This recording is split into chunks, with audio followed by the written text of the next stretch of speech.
The Minecraft Spear is without any exaggeration the most broken weapon ever added to Minecraft. From dealing enough damage to one-shot a player in full netherite, Oh my gosh! to being one of the best movement tools in the entire game, to letting you escape any trap and outrange all your foes, to being able to completely predict the future. Let me explain.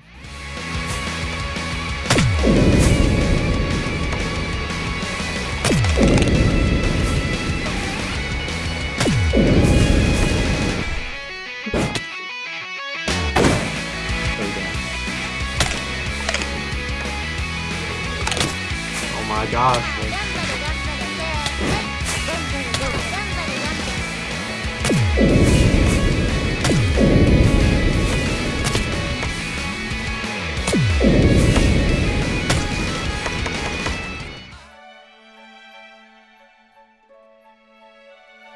Let me set one thing straight. The spear cannot do infinite damage, but it can do a ridiculous amount. The amount of damage a spear does is directly correlated to the speed at which the user is going while holding it. For every block per second, above 5, the user will deal 1.2 times the damage. This might not seem too big, but 20% is a massive buff when considering that it builds as quickly as it does. The spear's base damage with sharpness 5 is 11, about 5.5 hearts worth of damage.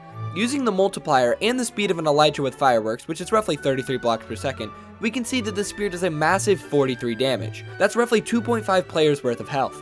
Now I hear you yelling that it won't one-shot a player in max netherite, and this is true. A player in netherite requires roughly 72 damage to one-shot. But this is primarily due to armor toughness, a stat that reduces the first couple hits before wearing off. This means as long as the spear player hits a couple times, they will effectively be able to one-shot their enemy. Now that we've proven that the spear does a ton of damage, we can add it to the board of reasons the spear is broken.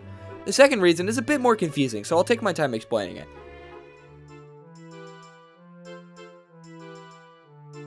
Attribute swapping is the process of switching between weapons to apply effects of one weapon with the cooldown of another. This is seen extremely often in the PvP space with the axe. The axe has an extremely long cooldown, but also the useful ability of being able to cancel a shield. This makes it the perfect candidate for attribute swapping, like in this clip from the beginning. Bawoo was able to switch to the axe from the spear to be able to cancel my shield, and then quickly change to a mace to one-shot me. Now how does the spear actually fit into this? In that clip before, the only reason Bawoo succeeded was because of the spear's reach advantage. The spear reaches about 1.5 tiles farther than the axe and sword, allowing Bawoo to cancel my shield in order to swap to a mace and finish me off. This same tech can be applied with the sword in order to reach farther and combo from a distance. It can also be applied with the lunge enchant to go extremely quickly by attribute swapping with it and something with a low cooldown, essentially ignoring the downside of the lunge enchant.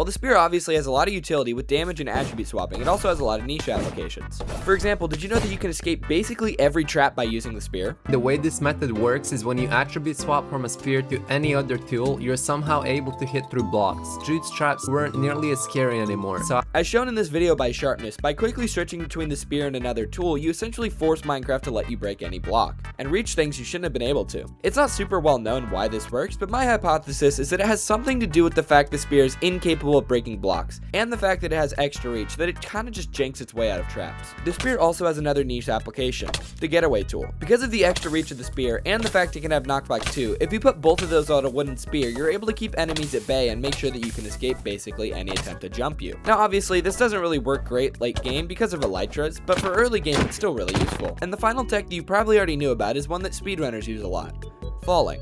By simply either pillaring up or swimming up a waterfall and then jumping off, you're able to use your downward momentum of about 25 blocks per second to one-shot most players in armor. Now the damage isn't high enough to beat out diamond or netherite, but it is able to kill anyone in iron armor or lower, so it's a great tool for speedrunners during a manhunt. Jerona!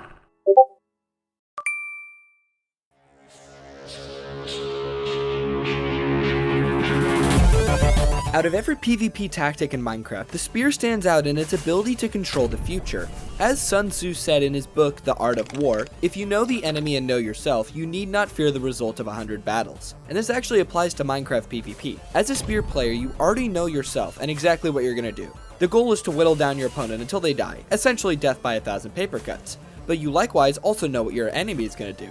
Unlike with the sword or the mace or even end crystals, the spear really only has a couple counterplays to it. You can use cobwebs to defend yourself, which kinda works, but only if your opponent doesn't have explosives. You can defend yourself with a shield, which works well unless the spear player has a mace and an axe. You can run away, which can work, but because the spear player has an elytra, you can only really go as far as your fireworks. And finally, there's end crystal BVP, really the only true counterplay to the spear.